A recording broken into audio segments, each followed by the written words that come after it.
Bienvenue dans la collection des messages prophétiques du prophète Fangbemi Esse Armand, béni de Dieu. Cette collection dénommée Transformation prophétique a pour but d'apporter une transformation dans tous les secteurs de votre vie. L'excellence, la foi, ainsi que bâtir des hommes d'excellence pour une génération nouvelle pour la gloire de Jésus-Christ est la vision du Centre international chrétien d'Abidjan dénommé SICA. Pour l'édification du corps du Christ, le SICA, à travers son leader, le prophète Fangbemi Esse Armand, béni de Dieu, a décidé de partager avec vous les messages de sa collection Transformation prophétique. Bonne écoute.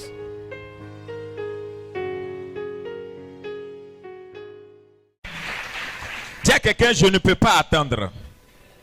Tu n'as rien dit, je n'ai rien entendu, ça ne peut pas me pousser à délibérer la parole. Dis à quelqu'un, je ne peux pas attendre.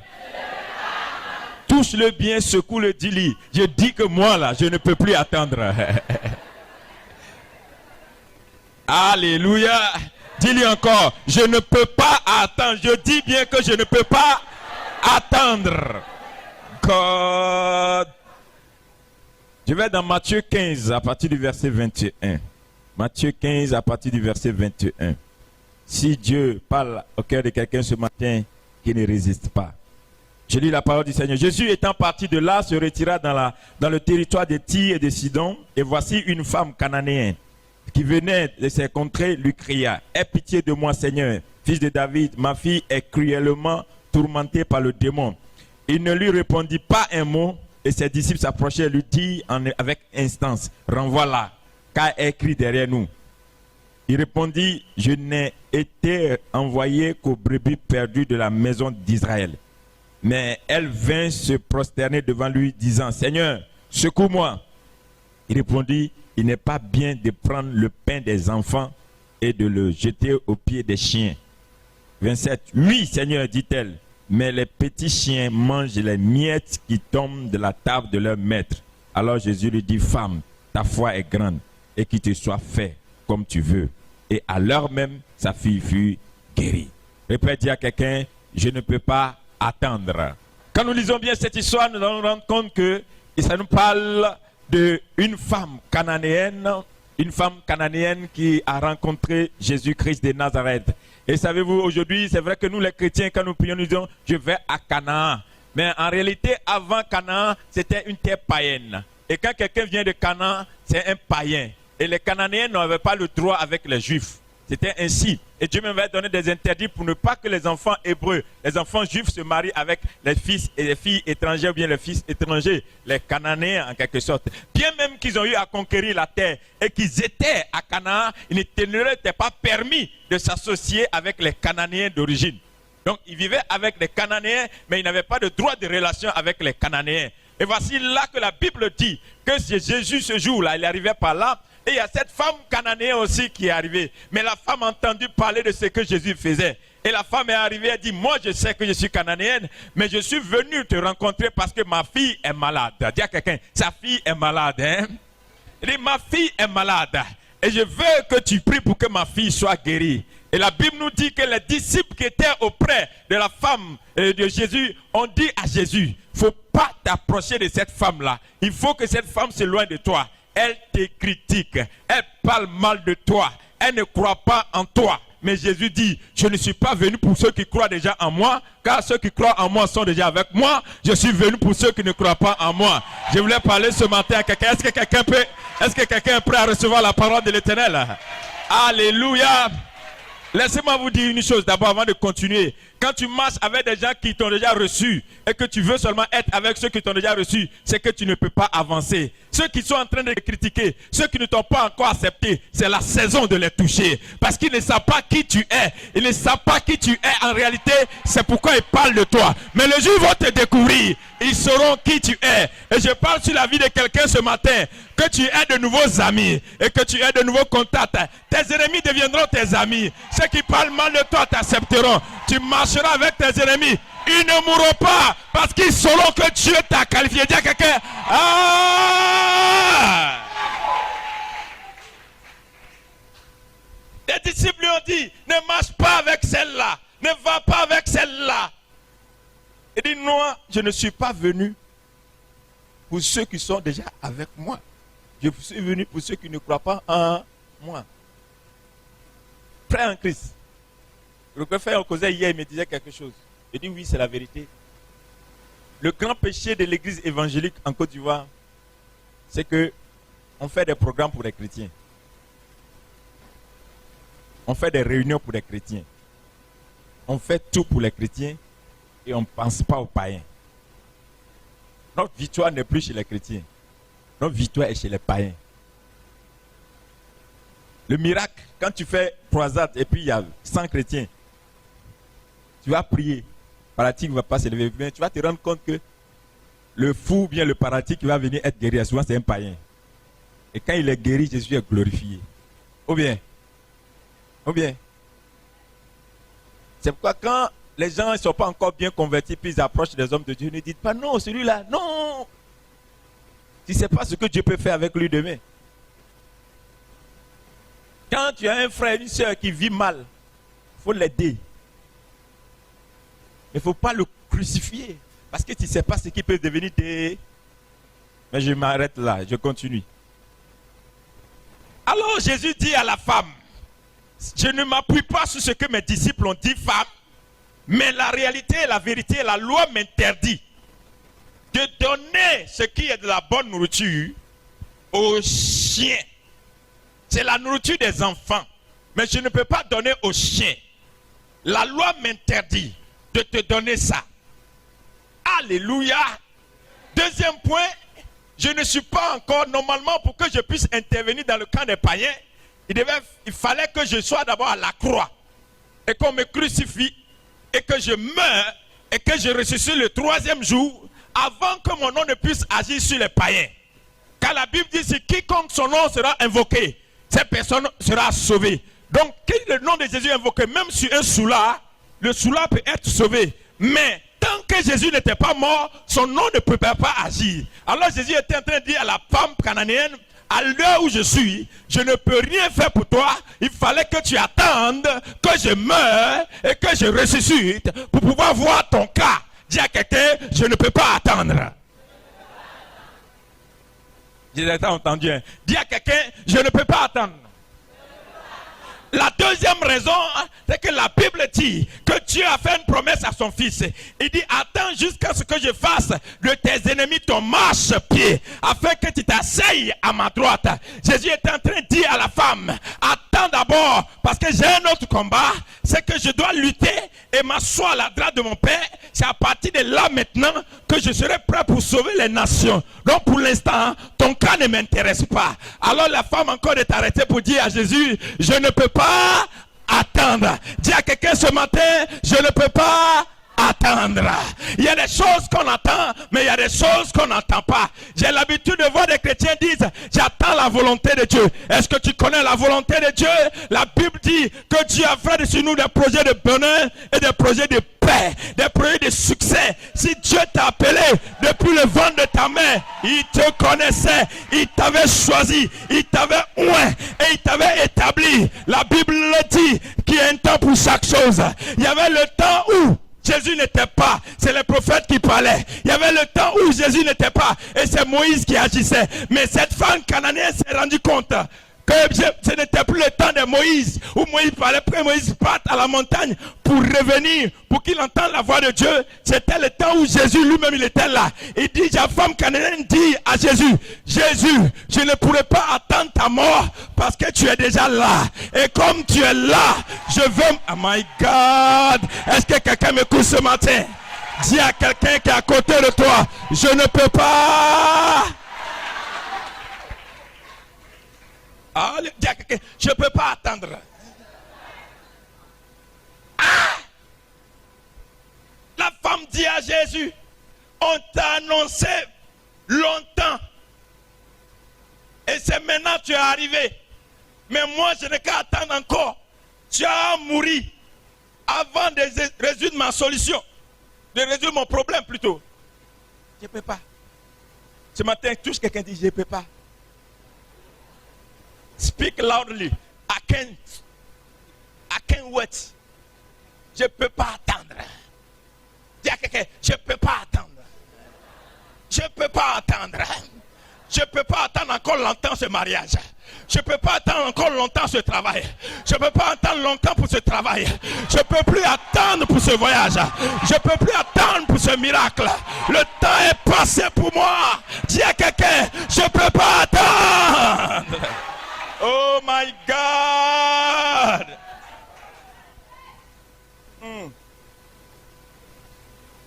Quand le livre d'Habakkuk nous disait, si la prophétie tarde, attends-la.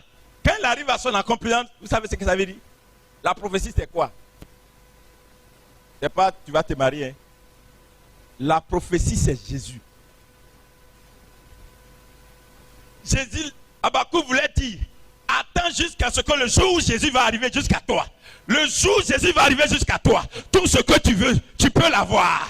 La Bible me dit une chose, my God, est-ce que quelqu'un m'écoute un peu? La Bible me dit une chose, qu'il y avait un homme qui s'appelait Bartimée, fils de Timée, qui était à la sortie de la ville. Et Jésus passait par là. Il criait, et les disciples disent, tais-toi. Bartimée dit, je ne peux plus attendre. Là, s'il m'a dépassé, je ne sais plus s'il va revenir. Donc c'est maintenant ou jamais. My God, est-ce que quelqu'un me comprend un peu? Est-ce que quelqu'un me comprend un peu? Voici, tu as déjà 30 ans, tu as 35 ans, tu as 40 ans, tu vas attendre quoi encore? C'est maintenant ou jamais. Dis à quelqu'un, je ne peux plus. Je ne peux plus.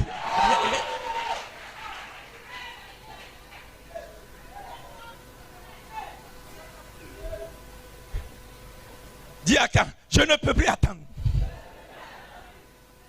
La Bible dit qu'il y avait un homme, Samson, il a tué des milliers de personnes avec une mâchoire d'âne.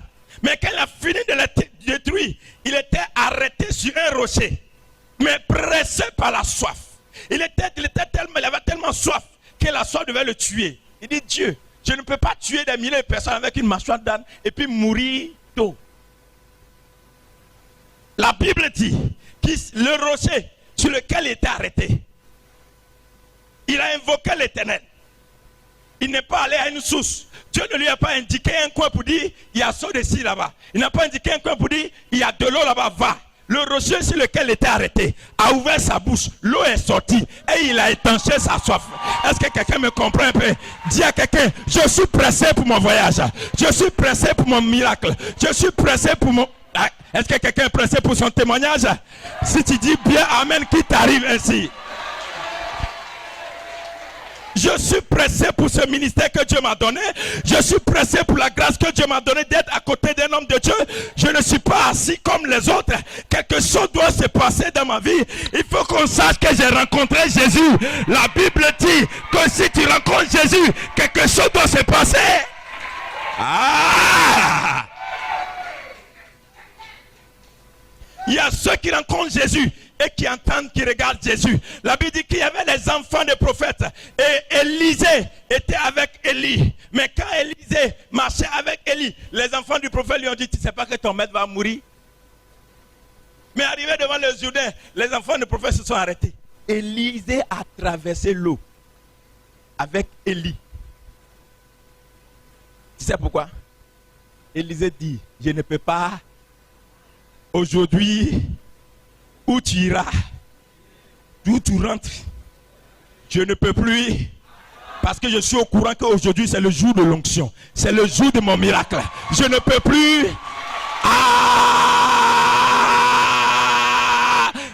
Attendre. Mais par contre, il y avait des enfants qui étaient là, des prophètes qui étaient de l'autre côté et qui observaient. Vous savez, il y a des chrétiens spectateurs. Vous savez, toujours ils viennent à l'église, ils sont assis. Ils regardent les autres. Dimanche là, mon Dieu, il y a une prophétie sur la seule année.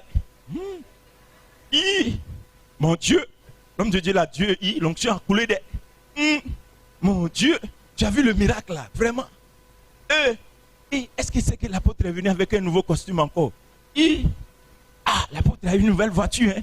Il y a un autre pasteur qui est venu. Mais depuis tu regardes là, c'est quand toi tu vas rentrer en scène. Je suis venu t'annoncer ce matin que le temps de rentrer en scène est arrivé. Ne sois plus un spectateur, mais le temps de rentrer en scène est arrivé. Ta saison de rentrer en scène est arrivée. Dis à quelqu'un, je ne peux plus.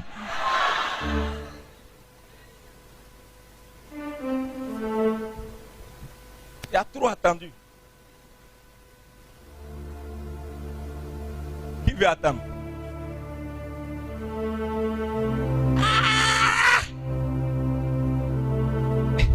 Vous savez, celui qui n'a pas de maturité spirituelle, il regarde les choses spirituelles avec les yeux charnels. Alléluia. Il n'y a pas quelqu'un qui peut crucifier l'apôtre devant moi. Parce que Dieu m'a fait la grâce, très jeune, de voyager, d'être en contact avec des éminents serviteurs de Dieu. Des gens qui ont des expériences, des cinquantaines d'années d'expérience. Amen. Celui qui m'a consacré, il a 78 ans. Il a plus de 50 ans de ministère. Comprenez un peu. Les choses que vous voyez peut-être mortes ont plus de vie que vous ne savez. Je vous donne une petite révélation avant de continuer dans mon message. La Bible dit que Abraham avait combien d'années avant d'aller sur la montagne pour sacrifier Isaac? 120 ans. Dans les environs. Et quand il fallait sacrifier Isaac, Dieu lui a dit d'aller avec Isaac. Il allait avec Isaac. Et Abraham ne pouvait pas attacher Isaac. Il a fallu que Isaac lui-même se donne. C'est-à-dire que Dieu ne pouvait pas obliger Jésus. C'est Jésus qui s'est donné. Amen.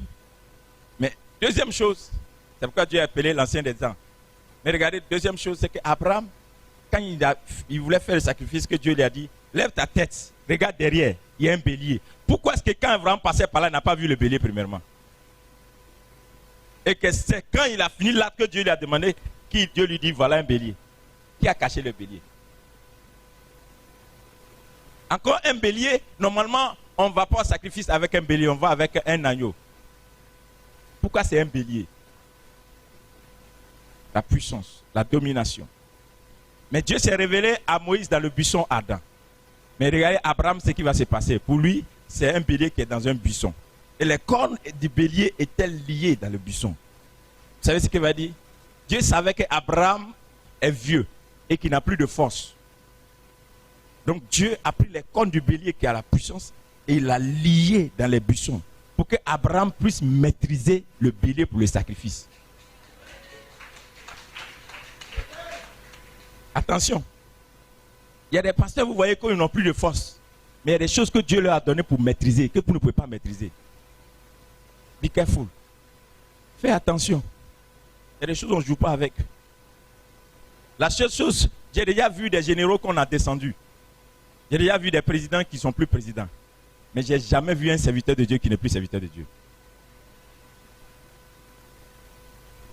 Dieu ne rejette jamais quand il saisit. Donc, faites attention à ce qui sort de vos bouches. Quand vous êtes dans vos antichambres, passe le temps là pour prier pour toi. Je continue. Dis à quelqu'un, je ne peux plus attendre. Dis à quelqu'un, je ne peux plus attendre. Maintenant, quand la femme a fini de dire à Jésus, voici les raisons pour lesquelles je ne peux plus attendre, Jésus dit, c'est vrai. Mais la nourriture que j'ai dans ma main, ce n'est pas pour les chiens. La femme encore en train de répondre à Jésus dit, c'est vrai, je sais que je suis chien. C'est le nom qu'on me donne, c'est le nom qu'on donne à notre race. Mais je sais une chose, la Bible dit que quand tu rencontres Jésus, chien devient l'homme. Parce que la Bible dit, hey, au commencement était la parole. Et Dieu était la parole. Rien n'a été fait sans la parole. Et la Bible dit, à tous ceux qui ont reçu la parole, elle a donné le droit, dans d'autres versions King James, elle a donné le pouvoir de devenir. Devenir, c'est une transformation. J'étais chien et je deviens l'homme. La femme était en train de dire à Jésus, Oh my God. Je suis au courant que quand on te rencontre, on change. Donc change mon statut aujourd'hui. Change mon nom aujourd'hui. Change ce que les gens disent sur ma vie. Sinon, je ne te laisserai pas. Ma foi me confirme que tu es capable de changer ma situation. Mais je ne te laisserai pas. Je ne peux plus.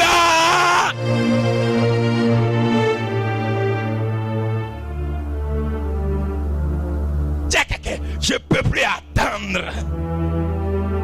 Où est ta foi, mon frère, ma soeur? Dieu attend de voir un homme de foi, une femme de foi, capable de bousculer Jésus, même dans tout ce qu'il va te donner comme alibi. Est-ce que quelqu'un peut prier toute la nuit, ou tu es en train de prier, de gémir dans la prière, et Jésus te dit, mon fils, il faut encore 2 ans. Tu dis, Jésus, 2 ans, voici que les maquis poussent à Yopougon. 2 ans encore, voici que l'église est vie dans l'apostasie. 2 ans encore. Si tu pleures jusqu'à 1 nuit, 2 nuits, 3 nuits, car lui-même l'a dit dans sa parole, les temps sont comment? Sont mauvais. C'est pourquoi racheter le temps. Ce qui a été annoncé pour 2 ans, si tu es dans la prière, ça peut revenir pour 6 mois. Ce qui a été annoncé pour 4 ans, si tu es dans la prière et que tu as foi, ça peut revenir pour 2 semaines. Je parle sur la vie de quelqu'un ce matin. Que Dieu raccourcit ce qu'il a annoncé sur ta vie. Que Dieu ramène à court terme ce qu'il a été annoncé sur ta vie. Dis à quelqu'un, je ne peux plus attendre. Je ne peux plus attendre parce que ma famille a hâte. Bientôt ma mère va mourir. Elle est vieillissante.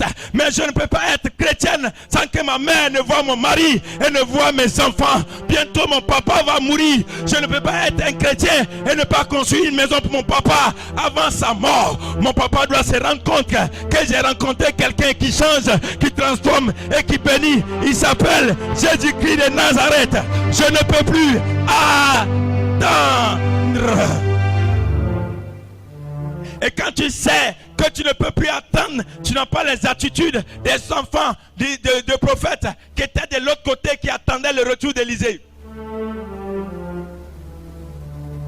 Celui qui ne peut plus attendre, il paye le prix.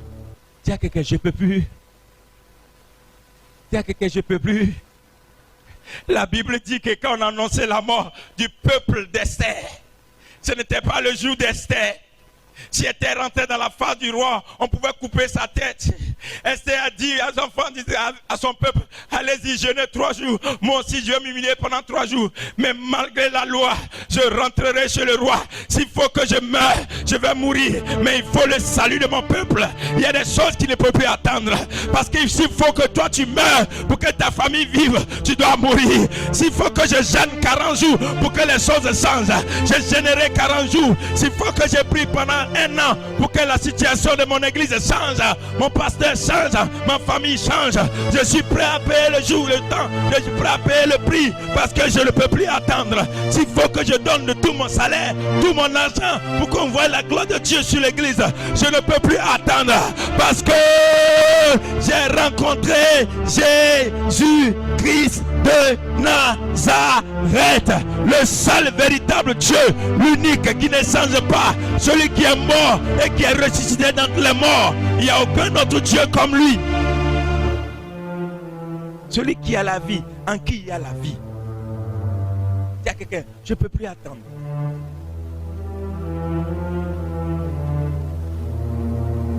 La femme dit, j'ai la foi. J'ai l'assurance que celui que j'ai rencontré, il n'est pas comme les dieux de Canaan. Parce que cette femme cananéenne connaissait les dieux de Canaan. Elle dit, oh, je sais l'assurance. Quand moi je te regarde, tu n'as pas l'apparence des dieux de Canaan, les dieux de mes pères. Mais je sais que tu es le Dieu de la compassion, tu es le Dieu de la miséricorde, tu es le Dieu de l'amour. Dans tes regards je vois l'amour, dans tes regards je vois la miséricorde. Tu es prêt à sauver celui qui est perdu, tu es prêt à ramener celui qui est égaré. Père, je ne peux plus attendre que ma situation change. Aujourd'hui, je veux que quelqu'un s'élève avec moi et qui dise au Seigneur, je ne peux plus attendre. Il faut que ma situation change. Puis dis, Seigneur, je ne peux plus attendre. Après ces prières, je ne peux plus attendre, Seigneur. Ce qui en moi est trop pour que je puisse attendre. Je ne peux plus attendre parce que quelque chose bout au-dedans de moi. La Bible dit que Jésus avait 12 ans quand ses parents l'ont conduit au temple. Et quand il a vu le désordre qui était dans le temple, il a commencé à enseigner. Ses parents lui ont dit, on te cherchait. Il dit, je ne peux plus attendre. Malgré mon jeune âge, je ne peux plus attendre. Il faut que je m'occupe des affaires de mon père. Je ne peux plus attendre. Parce que Dieu m'a appelé pour que son nom soit glorifié. Dis à quelqu'un, je ne peux plus attendre. Prie, prie, prie, prie, prie. Lève la voix. Dis, Seigneur, je ne peux plus attendre. Saisis-moi, Seigneur. Je veux avoir une foi. Une foi qui ne s'assoit pas, mais une foi qui se lève. Une foi qui ne regarde pas, mais une foi qui se manifeste.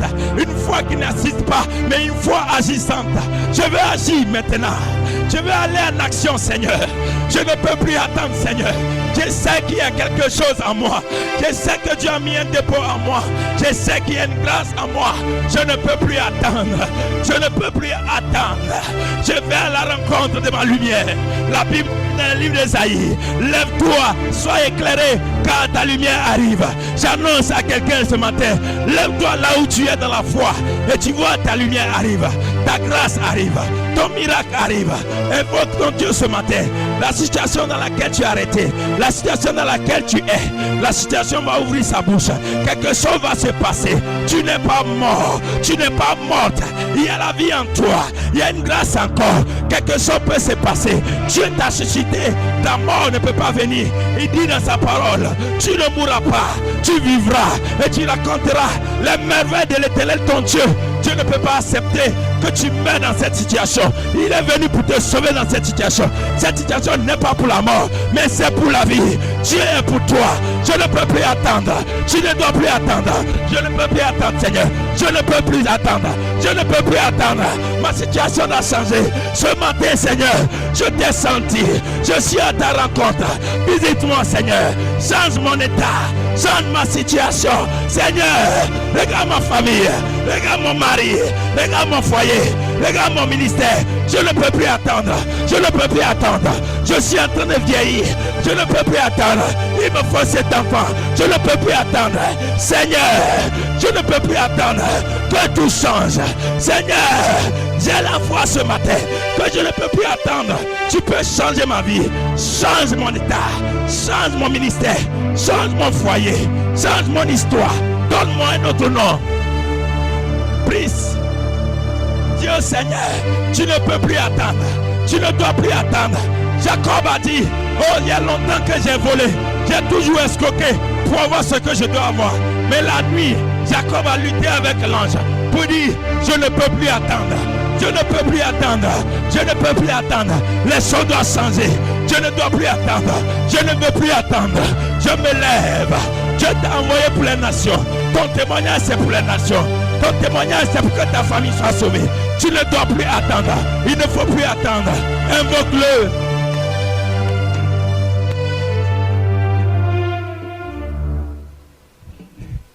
Lève tes deux mains et dis quelque chose avec moi. Seigneur, je sais que je suis impur. Je sais que je suis malade.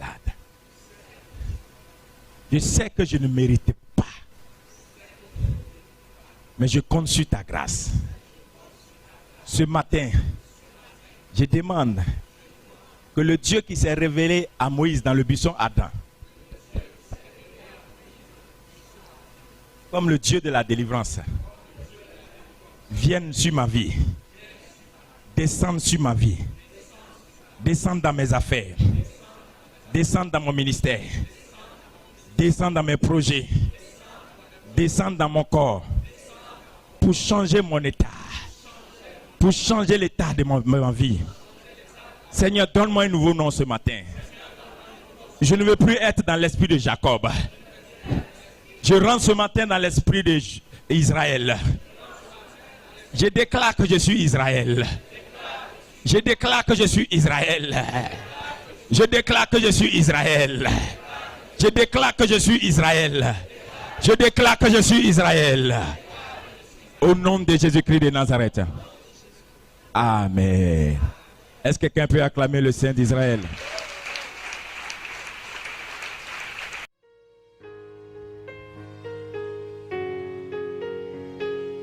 Merci pour votre écoute. Retrouvez les messages du prophète Fangbemi et ses Armand Béni de Dieu à Sika Communication. Infoline plus 225 23 01 20 60. Email sika-8 abondance@yahoo.fr. Retrouvez-nous sur le profil Facebook Prophète Béni de Dieu. Tout est possible à celui qui croit. Marc 9 23. Que Dieu vous bénisse.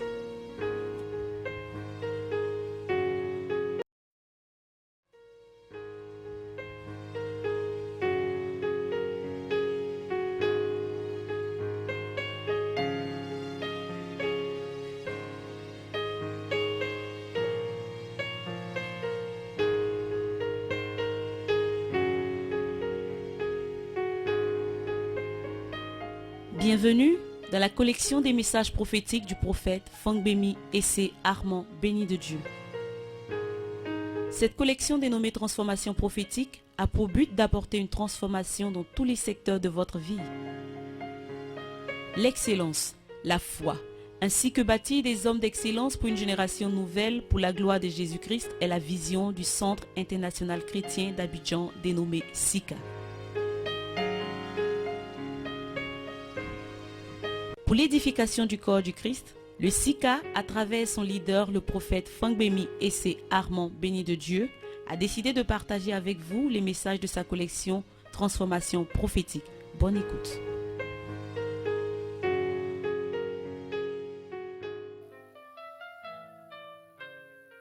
La vieillesse, ce que j'ai remarqué dans la Bible prophète, c'est que tous les enfants qui sont nés de la vieillesse, tous les enfants qui sont nés de la vieillesse sont des enfants de destinée. Tous les enfants qui sont nés de la Bible et qui sont nés de la vieillesse ont toujours une histoire particulière qui n'avait rien à voir avec les autres enfants. Je citerai Isaac qui est né de la vieillesse. Amen. Et nous allons arriver même dans Joseph. Et je me posais la question, je dis, mais pourquoi est-ce que Dieu, tu permets que les enfants de destinée naissent dans la vieillesse? Jean-Baptiste est né dans la vieillesse. Samson est né dans la vieillesse. Est-ce que quelqu'un me comprend un peu? Alléluia. Et donc, je peux donner une petite révélation avant de rentrer dans le message. Et même Jésus est né dans la vieillesse.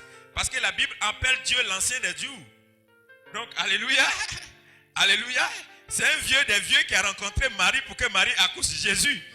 Donc écoutez bien, tout enfant qui est né dans la vieillesse est un enfant de destinée. Donc est-ce que la vieillesse est réellement un signe de faiblesse? Quelque part, un enfant de Dieu peut dire oui, la vieillesse est, ou bien les gens du monde peuvent dire la vieillesse est un signe de faiblesse. Quand un vieux arrive, on sent qu'il est faible. Physiquement, il est faible. Même dans la vision, sa vision devient floue. Il ne voit plus clair. Il ne peut plus parler. Alléluia. Il ne peut plus faire ce que les hommes font d'habitude. Parce que la vieillesse a eu raison de lui. Le temps a eu raison de lui. Mais est-ce que réellement cette vieillesse est une faiblesse? J'aimerais te répondre non. Tu sais pourquoi? Je vais te dire non. Dans la vieillesse, il y a des choses. Je me suis rendu compte que la vieillesse est l'amalgame, est le résultat, est la conclusion de la vie d'une personne. Ça veut dire que quoi? Dieu rassemble tout ce qu'il n'a pas pu faire dans la vie de quelqu'un depuis son enfance, depuis sa jeunesse, depuis son âge adulte jusqu'à la vieillesse. Et Dieu est prêt à faire quelque chose dans la fin de ses jours. Est-ce que quelqu'un me comprend un peu? Lait sucré et lait concentré sucré, ce n'est pas la même chose.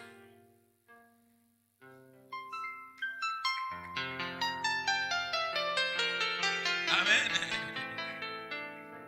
Lait sucré et puis lait concentré sucré, c'est pas la même chose. Ça m'a amené à comprendre pourquoi Dieu a tardé pour que Isaac arrive. C'est pas parce que Dieu ne pouvait pas faire le miracle dans la vie de Sarah, mais Dieu a tardé pour que la Sarah soit faible. Que le corps de Sarah soit faible. Et Dieu a tardé pour que Abraham, son corps soit faible, afin que Isaac naisse de la vieillesse. Isaac est né de la concentration des prophéties. Isaac est né de la concentration des paroles.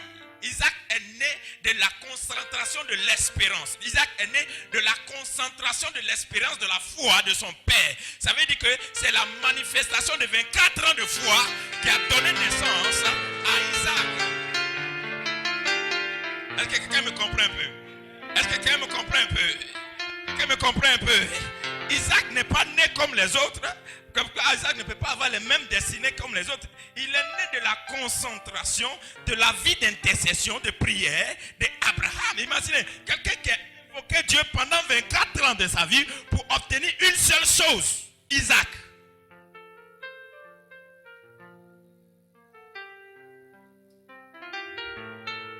Isaac est le résultat de la vie d'Abraham. Et voyez ici, Jacob, qui est le fils d'Isaac, va aussi vivre cette histoire. Et Jacob va comprendre que ce n'est pas selon ce que les hommes disent que le droit d'aînesse est donné à celui qui est né le premier. Jacob va comprendre que le droit d'aînesse, la concentration prophétique n'est pas pour celui qui est né le premier, mais certainement pour celui qui est né le dernier. Mais là, vous allez comprendre ça tout à l'heure. Tu peux arrêter le clavier s'il te plaît. Comprenez un peu. Isaac est né de la concentration de 24 ans de foi. Jacob a compris ce message. Et Jacob a attendu pour que Joseph naisse. J'ai compris pourquoi Jacob n'était pas pressé de faire enfant avec Rachel. Vous savez pourquoi? Si Jacob avait vite fait les enfants avec Rachel, Rachel allait mourir tôt. Rachel a fait les 2 enfants. Et Rachel est morte pour les 2 enfants. Mais c'est-à-dire que Rachel ne pouvait plus faire d'autres enfants. Vous êtes d'accord avec moi? Vous êtes d'accord avec moi? Mon frère, tu sais pourquoi Rachel est morte vite? Parce que Jacob aimait Rachel. Pas parce qu'elle était belle. Parce que Jacob n'a pas lutté 14 ans pour avoir Rachel à cause de sa beauté. Parce que prophétiquement, il savait que cette femme devait lui donner un rendement. Et l'enfant qu'elle est né de cette femme n'allait pas être n'importe quel enfant. Amen. Donc c'est l'enfant. Vous comprenez bien les choses spirituelles. En Israël, on ne cherche pas un enfant pour faire enfant. Il cherchait un enfant d'elle parce qu'il savait que cet enfant allait continuer la lignée prophétique de son grand-père. Donc il a bossé pour ça. Et sachez que ils comprenaient très bien qu'ils avaient un problème de stérilité dans leur famille. Et que sa grand-mère a été stérile pour donner naissance, pour que lui, son père, naisse. Amen. Ainsi de suite. Donc, c'est normal que sa femme, qui devait donner naissance aux 2 enfants, soit stérile. Donc, Léa lui faisait beaucoup d'enfants. Donc, ça lui a amené Jacob à comprendre que comme Léa fait beaucoup d'enfants, elle n'est pas la femme qui avait l'enfant de destinée. Parce que la vraie femme qui devait avoir l'enfant de destinée devait avoir des problèmes pour enfanter. Est-ce que quelqu'un me comprend un peu? Et l'enfant est venu. Voici ce Joseph qui avait 17 ans. 17 ans, c'est 7 plus 1. 7 accomplissements, 1 le commencement. Alléluia. Et 7 plus 1, ça fait 8. 8, c'est le commencement. Un nouveau commencement, un début. Vous allez voir les 8 chiffres. Qu'est-ce qui s'est passé? Quand Noé est rentré dans l'arche, il est rentré avec combien de personnes? Noé, sa femme, ses 3 enfants et leur femme. Ils étaient 8. Ils sont sortis. Et le 8e jour, quand ils sont sortis, il a planté. Amen. La Bible dit que quoi? Quand un enfant va naître d'Israël, qu'est-ce qu'il faut faire? Le 8e jour, il faut circonciser. Alléluia. Quelqu'un d'accord avec moi? Quelqu'un d'accord avec moi? Même du retour de Christ dont tu parles, la Bible dit que Dieu a fait toutes choses bonnes pendant 7 jours et le 7e jour il s'est reposé. C'est-à-dire que le 8e jour, Dieu est prêt à recommencer autre chose. Il ne peut pas rentrer dans le 8e jour pour faire autre chose. Dans le 8e jour, il faut de nouvelles choses. Obligatoirement. Donc, le cycle de la vie est pour 7. Le cycle de la vie ne peut pas aller jusqu'à 8. Donc, tant qu'il y a des nouvelles choses qui doivent venir dans le 8e, il faut que ce soit de nouvelles choses. Une nouvelle génération avec un nouveau pouvoir. C'est pourquoi, même dans la venue de Christ, le 7e millénaire ne peut pas passer sans que Jésus ne vienne. Parce qu'il faut que Jésus revienne pour qu'il y ait une terre nouvelle. Amen. Et Joseph est quel enfant de Jacob? Et donc je vais vous amener à comprendre ce matin que Joseph n'était pas né n'importe comment. Et quand Joseph est né, il avait 17 ans. Quand l'appel est venu sur sa vie. Vous voyez, quand Abidjan descend, vous voyez les gens n'ont pas cheveux blancs, vous pensez qu'ils ne sont pas bons pasteurs. Quand vous voyez les gens, ils n'ont pas gros ventre, vous avez l'impression qu'ils ne sont pas bons pasteurs. Quand vous voyez les gens qui ne sont pas... Oui, je vous dis la vérité, je dis, vous n'avez pas la sagesse. La sagesse ne vient pas des cheveux blancs. Excusez-moi. La sagesse est un don de l'esprit. Donc Dieu peut le donner à n'importe qui quand il veut. On me suit bien? On me suit bien? Et Joseph, à 17 ans, va recevoir l'appel. Et dès que Joseph a reçu l'appel, la Bible dit que son père l'aima plus que tous ses frères. Parce qu'il est l'enfant de la vieillesse. Ah. Et là, la Bible m'a dit quelque chose. Ce que la Bible me confirme, c'est que Joseph va commencer à faire des songes. Mais qu'est-ce qui a entraîné les songes de Joseph? Aujourd'hui, maintenant, je vais prêcher. Frère, c'est ton cadeau. Les gens ont l'habitude de dire que les rêves, les songes de Joseph l'ont conduit dans la bénédiction. C'est vrai quelque part, mais je vais compléter.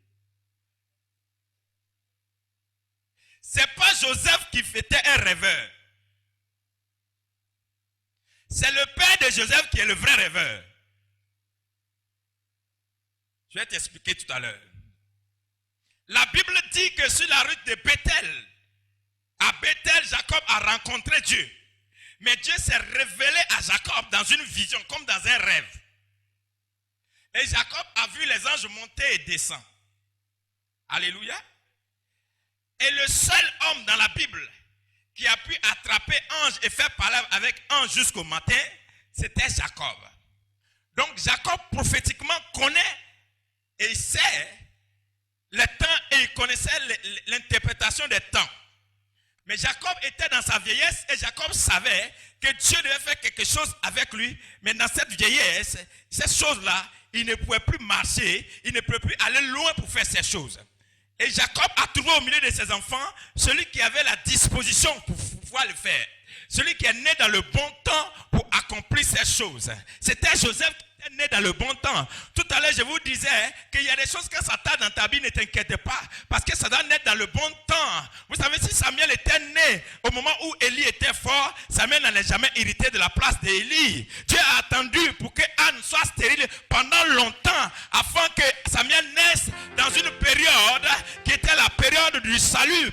Jean-Baptiste n'est pas venu à n'importe quel moment. Jean-Baptiste est né au moment où le peuple était dans le péché. Moïse n'est pas né à n'importe quel moment. Moïse est né quand les 400 ans étaient accomplis pour que le peuple d'Israël sorte de l'Égypte. C'est là que Moïse est né. Est-ce que quelqu'un me comprend un peu? Je prie pour toi que ton miracle naisse dans le temps. Il y a des choses quand ça vient sur toi et que ce n'est pas dans le temps, ça ne peut pas accomplir les choses du temps. Il y a des hommes de Dieu qui se lèvent mais qui ne peuvent pas faire les choses parce que ce n'est pas dans leur temps. Et Joseph est né dans son temps. Joseph est né dans le temps où le père avait besoin de mettre la vision dans quelque chose. Il devait transposer ce qui est en lui, la concentration de tout son effort, de toute sa vie en quelqu'un. Et Jacob a regardé Joseph et dit, Joseph, je te couds un habit de plusieurs couleurs. Et quand vous regardez le verset 5, la Bible dit, au verset 3, il aimait le fils et il a donné un manteau. À partir du verset 5, on dit, Joseph eut un songe. Ça veut dire, c'est quand il a reçu le manteau de plusieurs couleurs qu'il a commencé à faire des songes.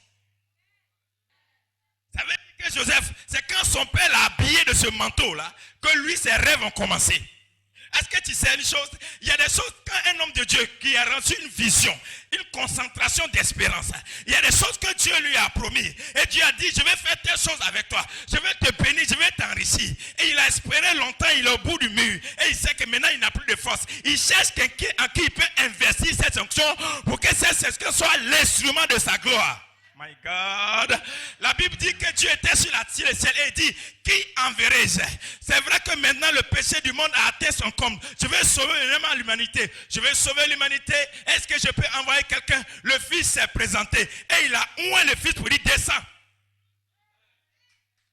Est-ce que quelqu'un me suit un peu? La Bible dit qu'Abraham marchait avec ses serviteurs pour aller avec son fils pour aller au lieu de sacrifice. Mais quand ils sont arrivés au bord de la montagne, Abraham a dit à ses serviteurs, vous les serviteurs, restez ici, il faut que je monte avec le fils. Vous comprenez un peu? Les lieux élevés ne sont pas pour les enfants, c'est pour les fils.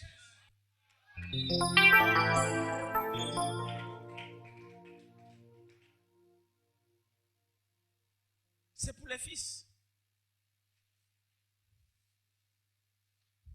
Il y a quelqu'un que l'ennemi est en train de pousser. Il y a quelqu'un que l'ennemi est en train d'attaquer. Est-ce que j'ai l'habitude de Dieu? Vous savez, tu peux couper mes bras, tu peux couper mes pieds. Mais là où je suis assis, je suis plus dangereux que quand je marche.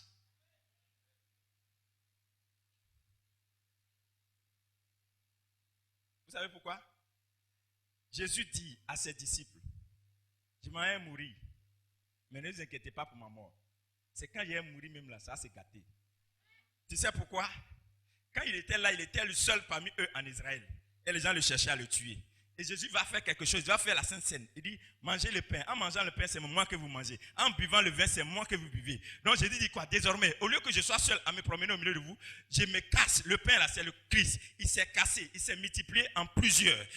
Donné comme 20, une coupe il s'est donné comme la coupe aux 12. Désormais, il se multiplie dans les 12. Et ce n'est plus un seul Jésus qui se promène en Israël, c'est 12 Jésus qui se promènent en Israël. Ça devait être dangereux. Alléluia. Ne t'inquiète pas pour les îles qui t'attaquent pour te tuer. Il ne peut pas te tuer. C'est pourquoi Dieu a dit dans sa parole, tu ne mourras pas, tu vivras et tu raconteras les merveilles de l'Éternel, ton Dieu. Tu sais pourquoi? Quand même l'ennemi t'attaque, il y a quelque chose que Dieu a mis en toi. Dieu tourne son regard pour dire, en qui est-ce que je peux mettre cette chose? En qui est-ce que je peux mettre cette espérance? Il y a longtemps, peut-être que tu attends un terrain de 10 000 hectares pour construire ton temple. Mais Dieu dit, oh mon fils Abimaël, tu es fatigué, mais chef dans l'assemblée, est-ce qu'il n'y a pas quelqu'un que tu peux bénir pour qu'il puisse accomplir ces choses?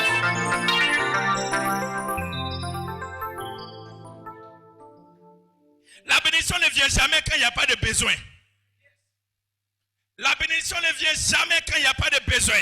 C'est quand il y a un besoin que Dieu est prêt à bénir.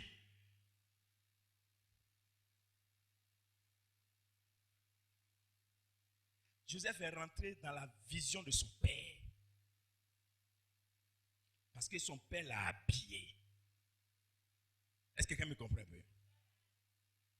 Ça va? C'est le danger de l'église évangélique en Côte d'Ivoire. Il n'y a pas de père spirituel.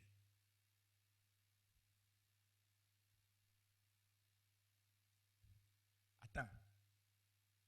Quand il n'y a pas de père pour te communiquer certaines choses, il y a des choses que tu ne vas jamais voir. Un pasteur doit avoir son père spirituel et un fidèle doit avoir son père spirituel. On ne choisit pas un père spirituel parce qu'il a 10 voitures. Et d'ailleurs même on ne choisit pas un père spirituel. Dieu impose le père spirituel. Dieu s'en fout de tes assentiments ou bien de tes sentiments. Et Dieu s'en moque de ce que tu penses, de ce que tu ressens. Dieu lui veut faire un travail, un point, un trait. Donc si le père spirituel qui t'a donné sa bouche sent, Dieu s'en fout. Il est celui que Dieu t'a donné.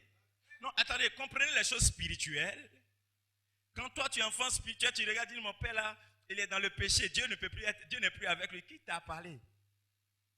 Vous voulez que je vous enseigne un peu? Normalement, Abraham, après avoir couché avec Agar, ne devait plus avoir la bonne sémence pour Sarah.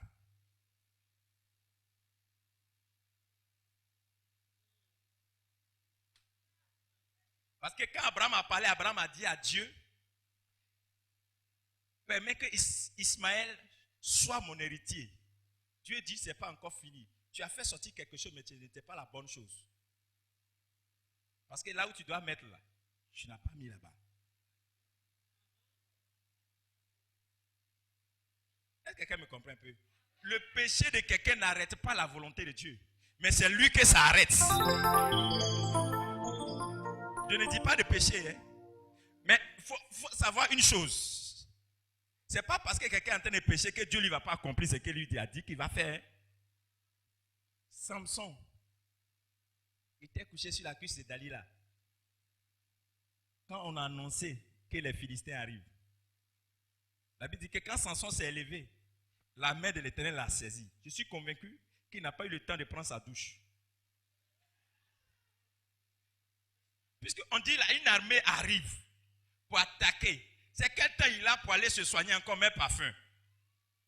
La Bible dit que Samson est sorti. Quand Samson est sorti, l'esprit de l'Éternel l'a saisi. Est-ce que quelqu'un me comprend un peu? Ça veut dire quelque part que Dieu là, oh, mes frères, Dieu s'en fout, hein. C'est à la fin là, lui-même va rendre compte là-bas avec Dieu, mais pour le moment là, ce que Dieu veut faire avec lui, il va le faire.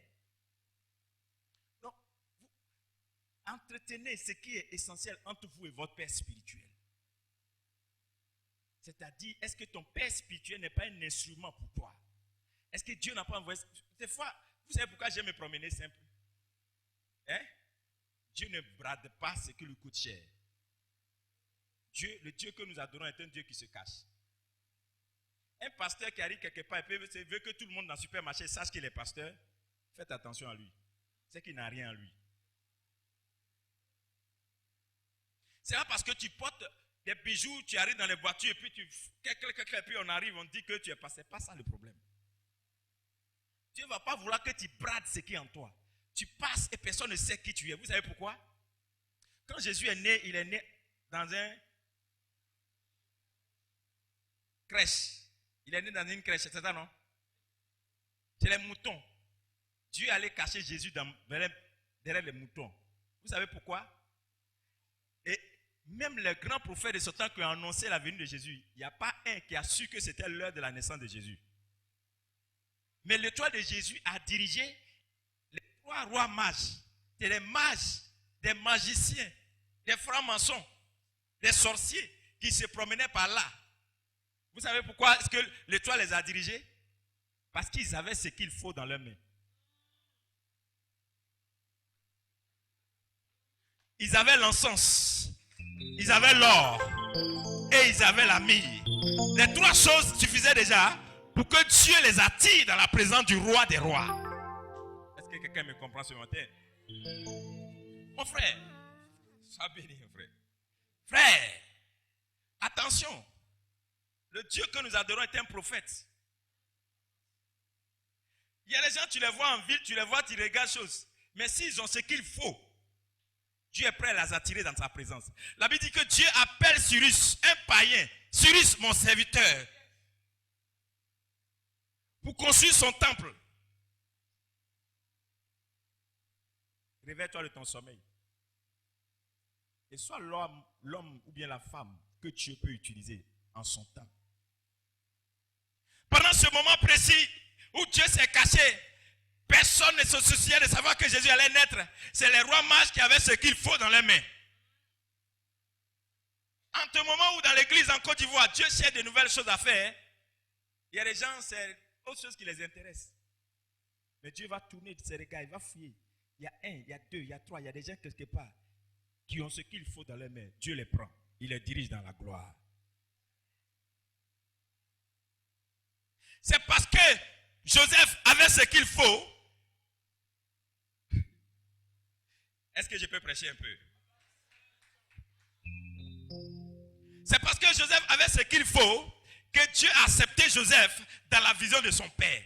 Si le père n'avait pas mis le manteau sur Joseph, Joseph n'allait jamais faire les songes.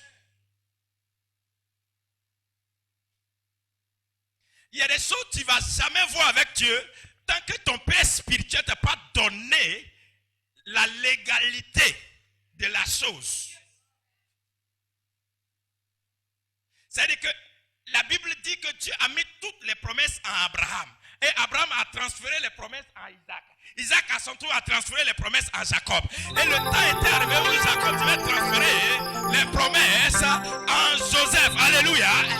Alléluia. Est-ce que vous pensez que Jacob, malgré qu'il était faible, il était fou? Il n'était pas fou. Il savait qu'il a reçu quelque chose de son arrière-arrière-grand-père. Ce n'est pas lui à son tour que la chose va tomber. Il ne peut pas donner à n'importe qui. Il a vu tous ses enfants alignés. Il a su que c'est Joseph qui avait l'esprit bien disposé pour recevoir la chose. Il a fait un transfert par le port du manteau. Vous savez pourquoi il a donné le manteau à Joseph? Il a donné le manteau à Joseph au lieu de parler sur Joseph pour que ses frères ne soient pas jaloux pour le tuer très tôt.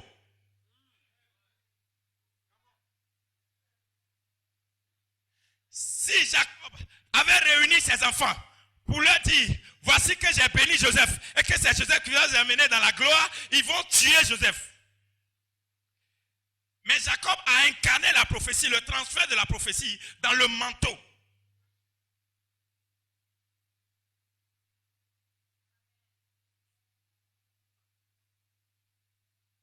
Frère, ne t'agite pas. Il y a des chrétiens, Dieu n'a rien dit sur ma vie. Depuis là, Dieu ne parle plus. Dieu n'a pas besoin de parler tout le temps. Il y a des actions de Dieu qui parlent plus que même le langage.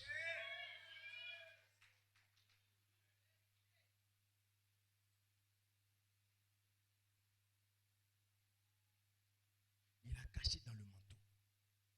Des fois même, tu ne sais pas, ton père spirituel, il peut te dire, il faut faire ça. Il ne te dit pas pourquoi il te dit de le faire. Mais les gens, ils sont têtus. Obéissant à cela, tu ne peux pas savoir ce qui peut t'arriver. J'avance. Au verset 10, vous allez comprendre que la Bible dit au verset 10 que quoi? Il le raconta aussi, il raconta maintenant le son des étoiles à quoi? À qui? À son père et à ses frères. Son père le réprimanda, lui dit, que signifie ce songe que tu as? Faut-il que nous baignions avec moi, ta mère et tes frères, nous prosterner devant toi? Hein? Ta mère, ton père et tes frères devant toi? Joseph n'a rien dit. Vous savez pourquoi le père a parlé ainsi? Le père, c'était un blagueur tué. C'est une manière de dire devant ses frères, oh, ne l'écoutez pas, c'est un salaud. Sinon, le père a identifié le songe. Et le père a discerné que Joseph venait de recevoir la totalité de son transfert. C'est le songe qui démontrait que le transfert est arrivé à son bout.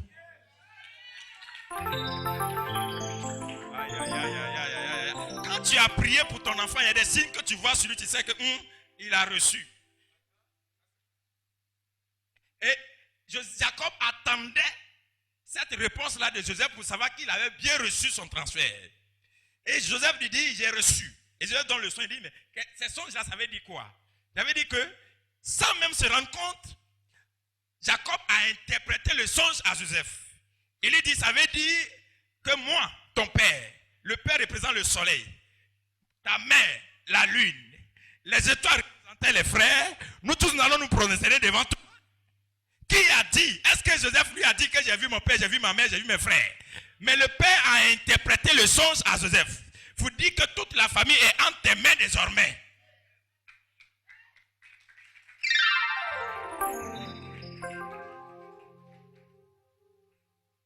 Quelqu'un me suit un peu? Il y a une affaire de transfert. C'est quoi dans Abidjan ici là, vous voyez les gens se promènent quand on voit le pasteur dire, oh pardon, c'est la même chose. Attention. Attention.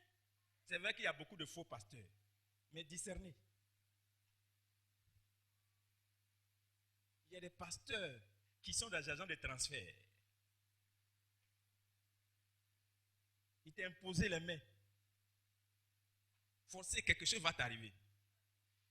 Et vous allez le voir, c'est un.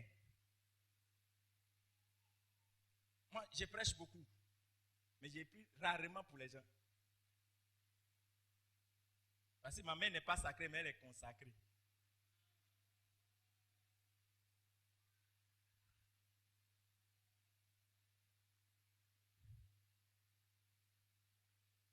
Attends. Le verset 11 nous dit quelque chose. Pour vous prouver que le père a aimé le songe de Joseph, le verset 11 dit, et ses frères eurent envie contre lui. Mais son père garda le souvenir de ces choses. Le père a gardé le souvenir de ce songe. Est-ce qu'on garde quelque chose en quoi on n'espère pas? Est-ce qu'on garde quelque chose si tu n'espères rien de ça? Le père garda le souvenir de ces choses. C'est-à-dire que le père sait que ces choses-là vont arriver à son accomplissement et le père a gardé le souvenir de ses visions. Votre pasteur le gardien. C'est là on dit le gardien de vos âmes. Des fois, vous oubliez les prophéties qu'on vous donne, mais nous, on se souvient.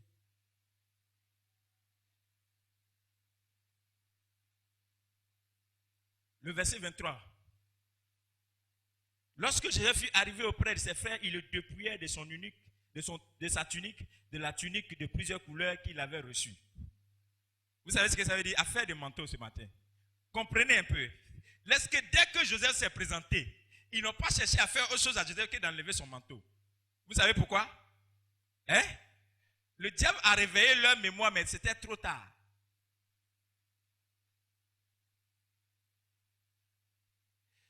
Le diable a réveillé leur mémoire pour qu'ils se disent que c'est à cause du manteau là, il fait des songes. Parce que quand ils ont vu dire, voici le faisait de songes. Donc, ils voulaient gâter ses songes, c'est pourquoi ils ont enlevé son manteau. Mais le transfert était déjà complet. Attends, quand tu prends une carte de recharge et qu'on a mis le numéro dessus et que tu as tapé les numéros, tu as mis dans ton portable, si tu as la carte dans ta main, est-ce que c'est encore utile? Si la société de téléphonie veut qu'elle ramasse les cartes pour partir, mais le code est déjà enlevé.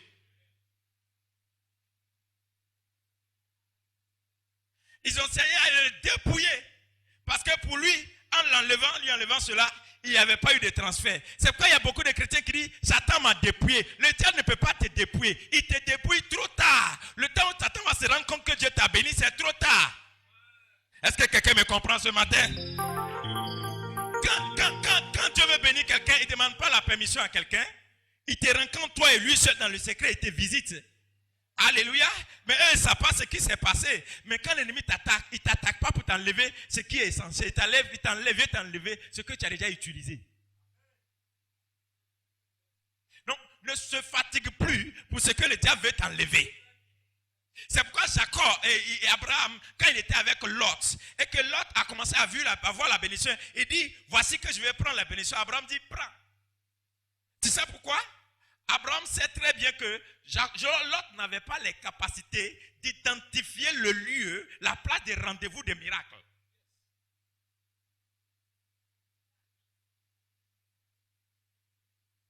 Et Abraham lui a dit, va. Et quand il est allé, il allait prendre les choses qu'Abraham a déjà utilisées pour la gloire de Dieu. C'est-à-dire que les femmes, les moutons, les brebis, tout ça là. Ça fait rien à Abraham. Quelqu'un qui a marché pendant combien d'années avec Dieu, il a vu Dieu multiplier ses troupeaux. Même si tu lui prends tous les troupeaux, ça ne peut pas lui faire peur. Mon frère, des fois, il y a des gens, ils prennent tes fidèles. Ne t'inquiète pas. Ils prennent l'église, mais ça ne te dit rien. Tu sais pourquoi? Ils n'ont pas parti. Il y a des fidèles, ils viennent me regarder. Mais c'est moi, je le fais. Il n'a qu'à partir. Il a oublié l'essentiel. Il ne peut pas identifier le lieu de rendez-vous. La Bible dit.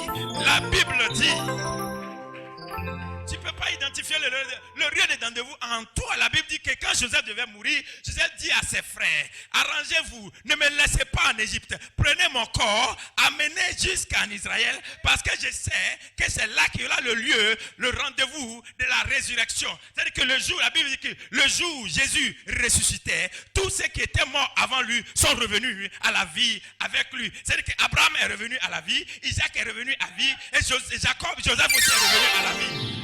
Ce que je vais te faire comprendre, si Joseph n'avait pas identifié le lieu de rendez-vous pour qu'on transporte ses ossements pour arriver en Israël, Joseph allait être encore en Égypte jusqu'aujourd'hui. Je vais te dire une seule chose. Peut-être que vous êtes là pour le moment, mais vous ne connaissez pas le lieu de rendez-vous que Dieu a fixé pour cette église.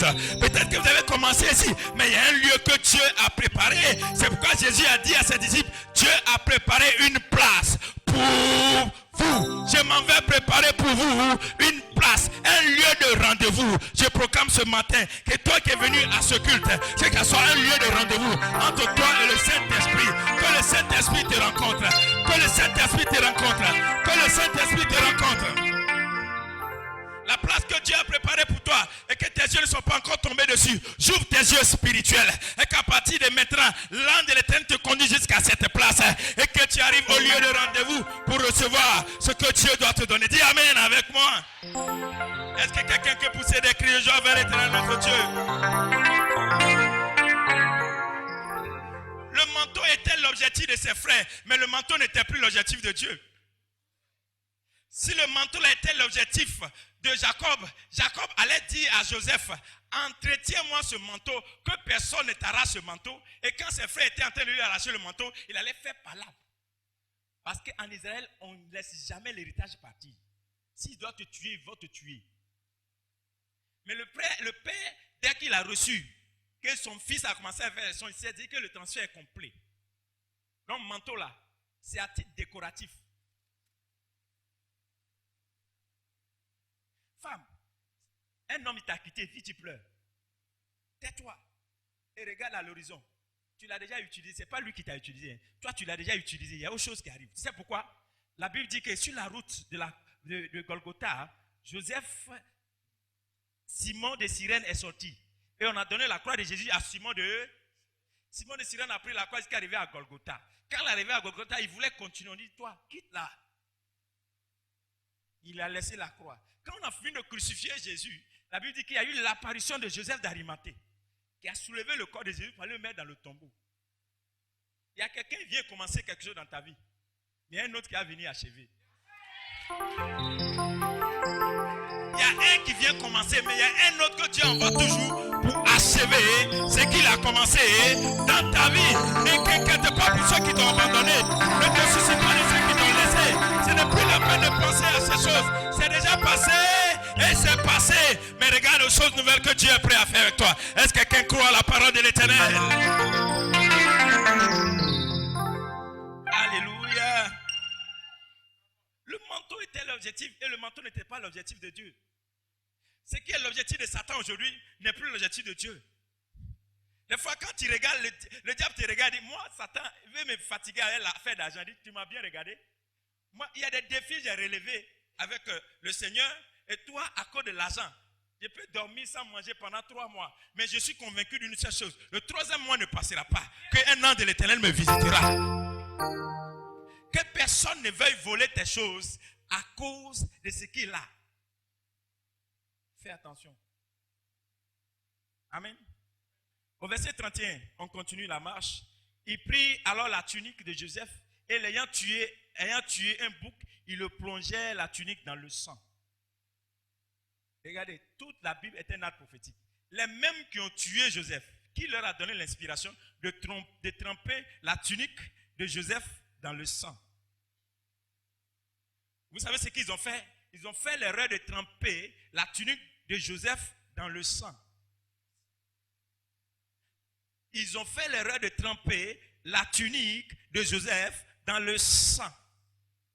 En trempant la tunique de Joseph dans le sang, pour eux, ils étaient en train de donner un signe au père pour dire qu'un animal a dévoré le fils. Mais quand le père a vu la tunique, s'il n'y avait pas le sang, il pouvait croire que son fils est mort. Mais quand il a vu le sang avec la tunique, le père Jacob est un ancien. Quelqu'un qui a transformé un agneau en gibier.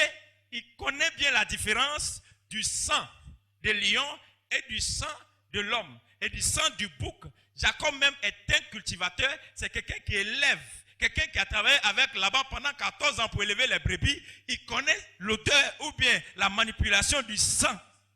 Donc, quand ses enfants lui ont envoyé la tunique pour dire, voici qu'il y a le sang sur la tunique, quand il a vu le sang, il dit, ça, ce n'est pas le sang d'un lion. La Bible dit que le diable rugit comme le lion, mais il n'est pas le lion. Il y a des fois, pour t'entacher, le diable met des choses sur toi. On dit, lui, il est pécheur. Lui, là, il a fait ça. On l'a attrapé dans ça. Vous ne savez pas? Les Béanzins, tout ça là. C'est des conneries qu'ils sont venus faire pour mettre du sang sur les gens. C'est un faux sang.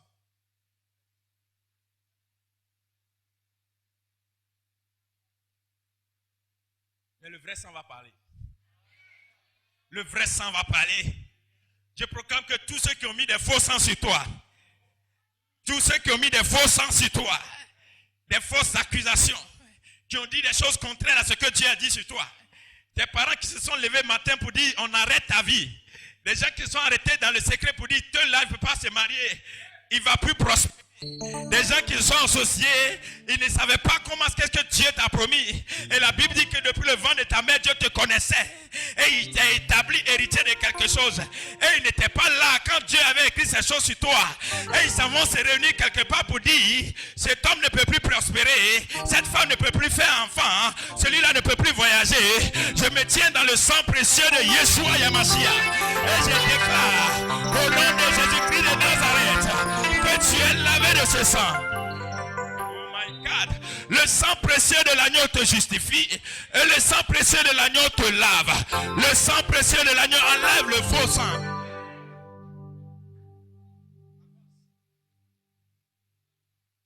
C'est un faux sang. Et Dieu sait que c'est un faux sang. Dieu n'acceptera pas que quelqu'un te tue à cause du faux sang. C'est pourquoi ne t'inquiète pas par rapport à ce que les gens disent de toi. Intéresse-toi à ce que Dieu veut faire avec toi. Que les racontants ne t'arrêtent pas. Que quelqu'un dise si c'est bon, que tu sois bon ou pas, ce n'est pas ton problème. Où Dieu veut que tu ailles, c'est ce qui est essentiel. Parce que tout ça, c'est une affaire de faux sang. Alléluia. Alléluia. Vous savez, je vais vous expliquer une chose. Quand Jésus était écrit ici la terre, quand tout le monde a couru pour venir au pied de Jésus et qu'on voulait lapider la femme prostituée, Jésus écrivait quelque chose sur la terre et dit que celui d'entre vous qui n'a jamais péché, fasse quoi?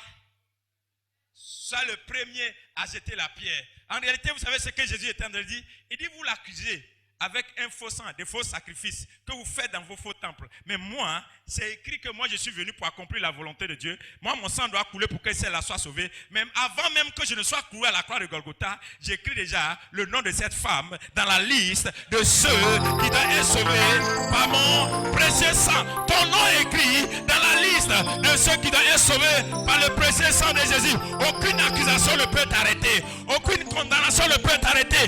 Tu es justifié ce matin par le sang précieux de l'agneau. Ton ministère est justifié par le sang de l'agneau. La paix de Dieu sur ta vie est justifiée. Ton mariage est justifié. Ta prospérité est justifiée. Ta destinée est justifiée.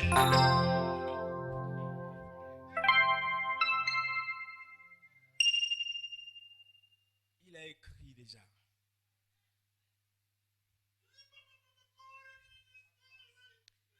Il a écrit déjà. Alléluia. Dis à quelqu'un, c'est une affaire de faux sang. Amen.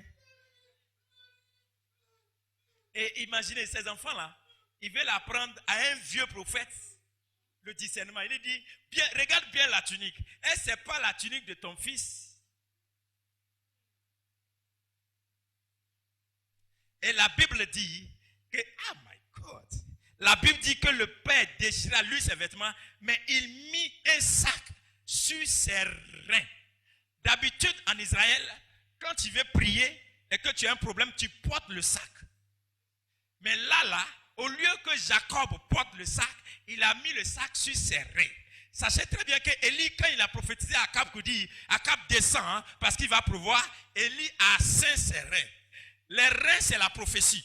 C'est la parole incarnée. C'est pourquoi la Bible dit dans le livre de Jean, au commencement était la parole était Dieu. Et à tous ceux qui ont reçu la parole, elle a donné le pouvoir de devenir enfants de Dieu. Il y a un pouvoir de transformation qui est dans la parole que Dieu a donnée. Quand Dieu donne une prophétie, il n'attend pas l'assentiment d'un homme pour amener cette prophétie à l'accomplissement. Une prophétie, c'est Dieu incarné dans sa parole. Une prophétie, c'est Jésus qui voyage au travers de sa parole.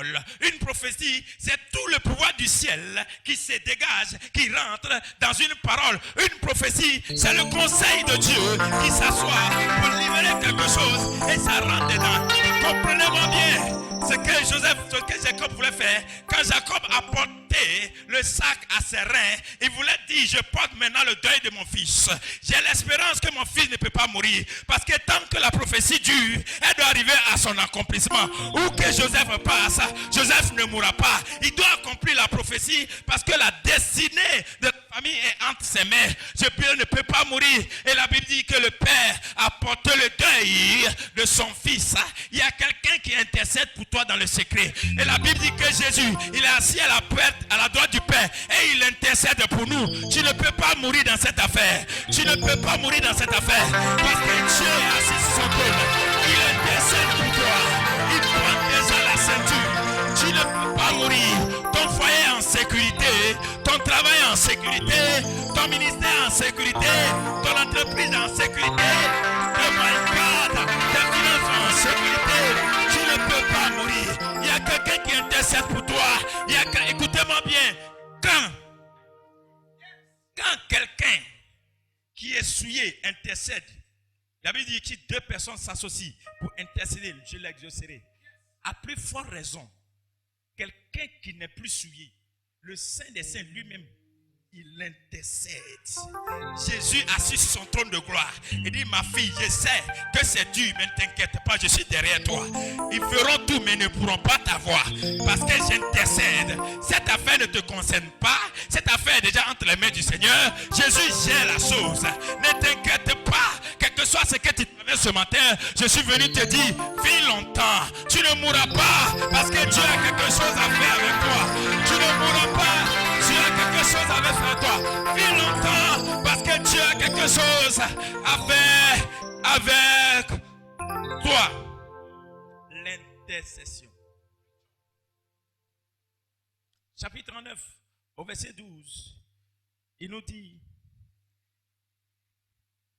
vous allez voir que cette affaire de vêtements va conduire même Joseph encore, quand il est arrivé chez Potiphar, affaire de manteau va lui arriver là-bas encore.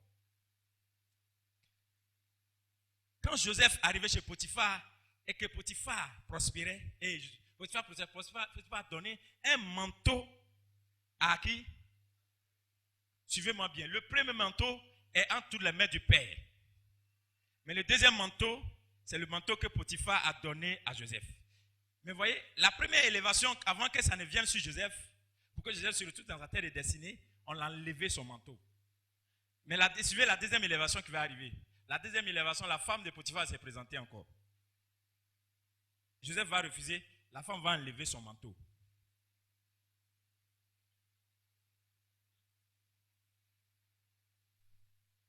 Est-ce que quelqu'un me comprend un peu?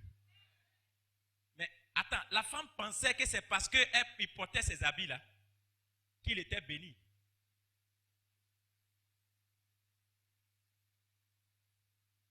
Mais elle a enlevé le manteau. La Bible dit, la gloire de la deuxième maison sera plus que celle de la première.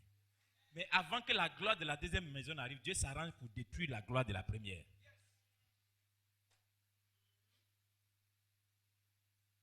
Ce n'est pas parce qu'on a détruit quelque chose dans ta vie que tu vas avoir l'impression que ta vie est finie.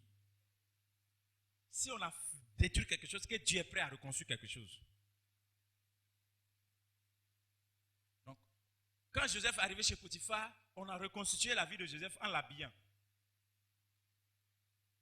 Mais là encore, ils ont déshabillé Joseph. Et Joseph s'est retrouvé Il s'est retrouvé où? La deuxième fois. Maintenant, regardez, la troisième fois, 41, verset 14. 41, verset 14. Pharaon fit appeler Joseph et on le fit sortir en rade de la prison. On se rasa, on changea de vêtements. Il s'est rendu chez le Pharaon. Avant que tu ne rentres dans une autre gloire, Dieu se rend toujours pour te revêtir d'un nouveau vêtement. Ne t'inquiète pas pour ce que tu as perdu. Dieu va te revêtir. Troisième vêtement. Joseph a suivi les étapes. Mais le premier vêtement est le meilleur vêtement. Vous savez pourquoi? Le Père a ça dans sa main. C'est pourquoi le troisième jour, Jésus est ressuscité d'entre les morts. Vous savez pourquoi? Quand Jésus est ressuscité d'entre les morts, Marie devait le toucher. Et il dit à Marie, ne me touche pas, parce que je n'ai pas encore reçu le revêtement. Attends, je vais aller au Père pour qu'il me glorifie d'abord. Une gloire sans revêtement est une gloire passagère. Attends que Dieu te revête. Ne te presse pas. Il y a des chrétiens, quand ils voient les choses faire, ils veulent faire. Ne danse pas parce que tout le monde danse. Ne saute pas parce que tout le monde saute. Ne cherche pas à voyager parce que tout le monde voyage. Ne te marie pas parce que tout le monde se marie.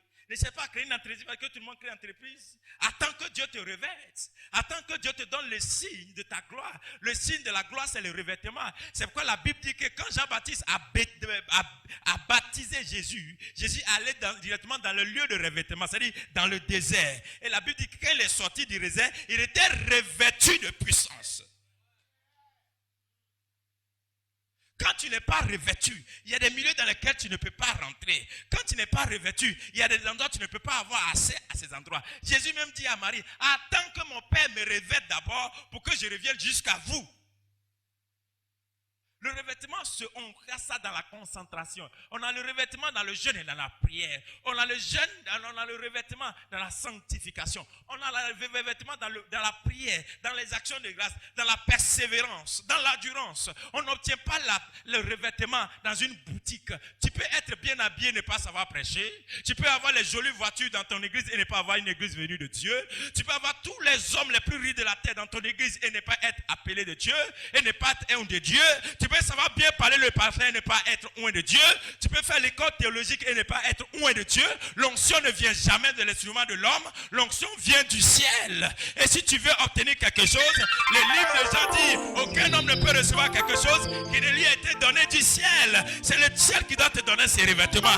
N'attends pas ces revêtements-là de ton parent ou bien de ton oncle.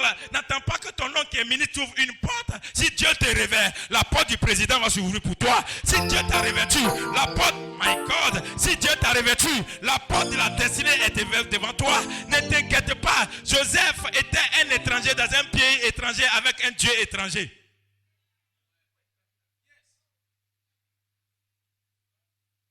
Joseph était un étranger qui a voyagé sans visa, sans passeport, dans un pays étranger, avec un Dieu étranger. Mais Joseph a été établi sur eux. Et Joseph, quand il allait chez Pharaon, il n'avait pas son papa, il n'avait pas sa maman, il n'avait pas son oncle. On ne connaissait même pas sa famille. Mais pourquoi est-ce que vous, chrétiens, aujourd'hui, vous ne voulez pas avoir la foi en Jésus-Christ et vous voulez compter sur les hommes plus que Dieu? Lève tes yeux vers les montagnes. Il y a un Dieu trop puissant pour toi qui peut te revêtir et les choses extraordinaires vont t'arriver. Tu ne sais pas que le petit don qui est en toi peut te conduire à saluer les rois des nations. Aime plus ces choses plus que toute autre chose.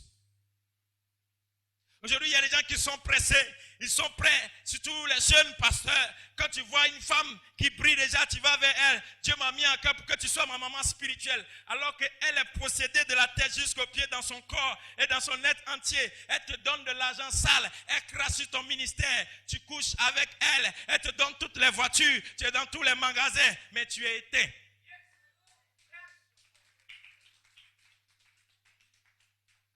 Parce que quand tu prends une Mami Wata comme ta mère spirituelle, elle te communique le transfert de Mami Wata.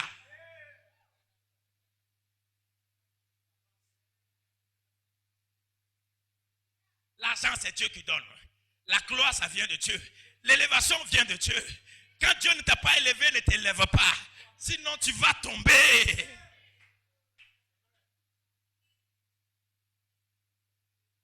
Attends Dieu. C'est pourquoi Jésus a dit à ses disciples, attendez dans la chambre haute jusqu'à ce que la puissance de là-haut, le revêtement vienne sur vous avant que vous ne partez. Sinon, ils vont vous tuer. Attends. Tu es pressé? Maman, je t'annonce. Même si les médecins disent qu'à 43 ans, on ne fait pas enfant, moi j'ai un Dieu qui peut faire accoucher à 47 ans, à 50 ans.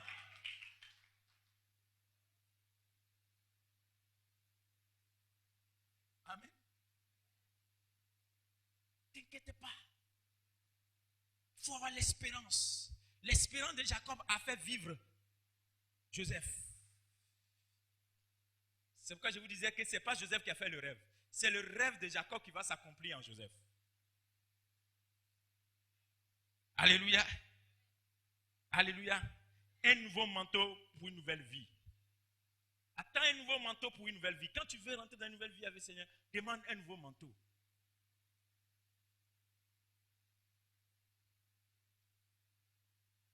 Et le verset 41, regardez le dernier vêtement. Le vêtement même que Joseph a porté pour aller se présenter devant Pharaon, il n'a pas gardé ça sur lui. Parce que quoi? La place qu'on va donner à Joseph maintenant méritait un autre vêtement. 41, verset 42. J'ai fini. Pharaon ôta son anneau de la main et le mit à la main de Joseph et il le revêtit d'habits de fin lin. Si vous fouillez dans le livre de Jean, on dit que Jésus porta un fin lin. C'est la dernière étape de la gloire. Quand quelqu'un arrive à porter des fins lins, il est dans la dernière étape de la gloire. Fais attention. C'est un mystère. On ne joue pas avec ça.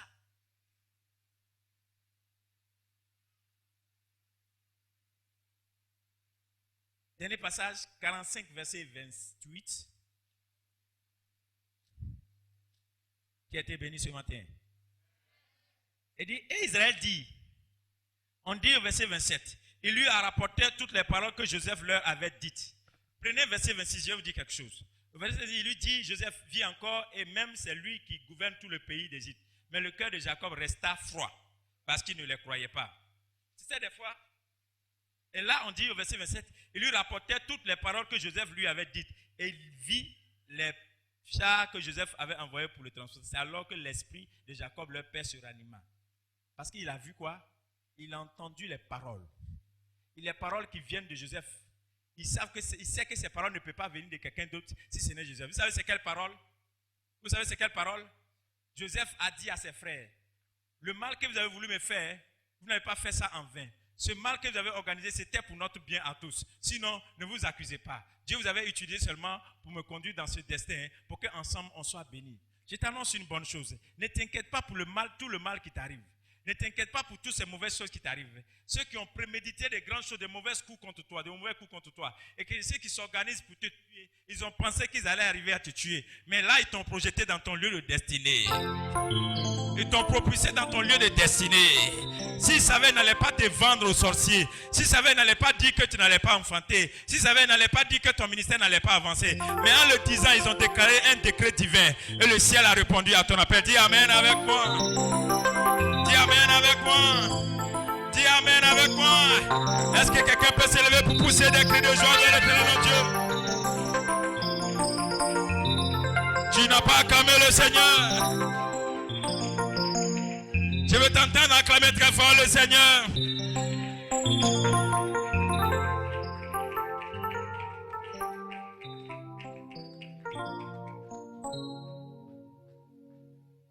Amen.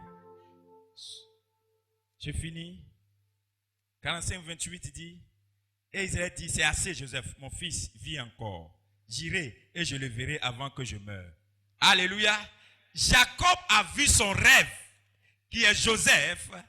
Je vous disais au départ que ce n'est pas Joseph qui rêvait, mais c'est Jacob qui rêvait au travers de Joseph. Jacob a vu son rêve s'accomplir avant la mort de qui? Avant sa mort. Tu verras ton rêve s'accomplir avant ta mort. Vis longtemps et ne meurs pas jusqu'à ce que Dieu ait fini d'accomplir tout ce qu'il a dit dans ta vie. Au nom de...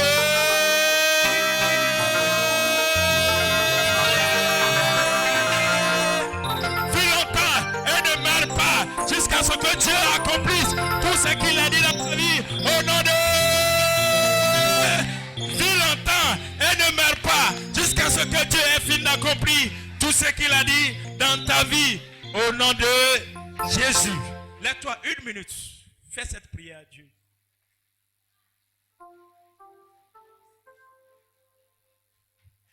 Fais cette prière à Dieu. Dis à Dieu ce matin. Je ne sais pas qui tu es, mais dans quel but tu es. Peut-être que tu es le rêve de ton père, que ton père est déjà mort. En te mettant à l'école, ton père a dit cet enfant-là va devenir quelqu'un. Ou bien même, peut-être même en te mettant au monde, ta maman t'a regardé et dit, toi là, tu deviendras quelqu'un. Mais les hommes ont fait que tu es quelque part aujourd'hui. Mais Joseph était dans le puits. Mais vous savez quoi? Vous savez ce qui s'est passé? Les Ismaélites ont acheté Joseph. Ça aussi, c'est une affaire. Vous aimez critiquer les gens dans leurs péchés. Comprenez que Dieu avait vu fort. Le jour où Ismaël et Abraham couchait avec Agar pour faire Ismaël, on a vu certainement qu'il a péché, non? Imaginez que dans ce péché-là, Dieu avait vu déjà les enfants d'Ismaël qui allaient acheter plus tard Joseph. Pour l'amener à sa destinée. Si Ismaël n'était pas là, qui allait acheter Joseph?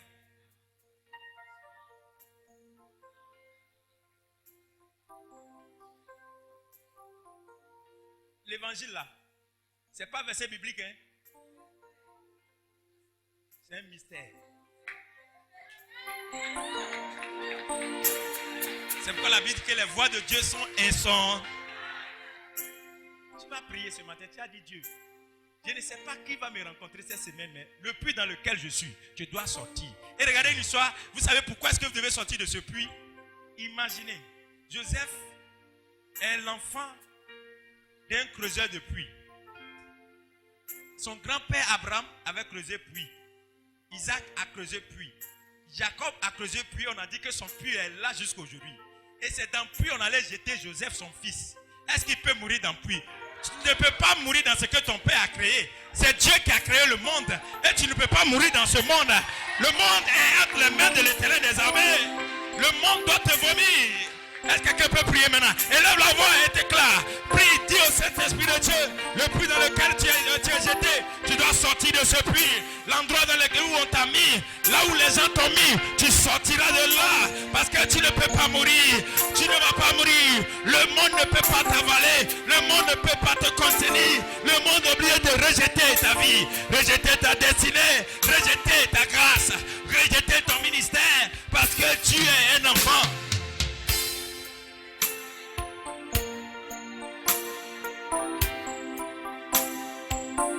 Merci Saint-Esprit de Dieu. Merci Jésus. Gloire à ton nom. Tu as béni Saint-Esprit de Dieu. Que la gloire te revienne à toi seul. Au nom de Jésus. Au nom de Jésus. Amen. Amen. Lève seulement ta main droite. Je fais seulement 1 minute de prière. Je ne sais pas qui tu es. Mais ferme tes yeux pour ne pas être distrait. Mais si tu es venu ce matin en ce lieu et qu'il y a quelque chose que Dieu t'a réservé depuis longtemps, les hommes t'ont jeté ailleurs. Par la grâce prophétique, j'étends la main des enfants d'Ismaïlites vers toi. Et tu sors de ce puits. Si toi tu es ici et que tu as traversé déjà l'étape de puits et que tu es en prison, quelqu'un qui avait fait un songe, quelqu'un que tu avais aidé qui t'a oublié, il va se souvenir de toi depuis le palais.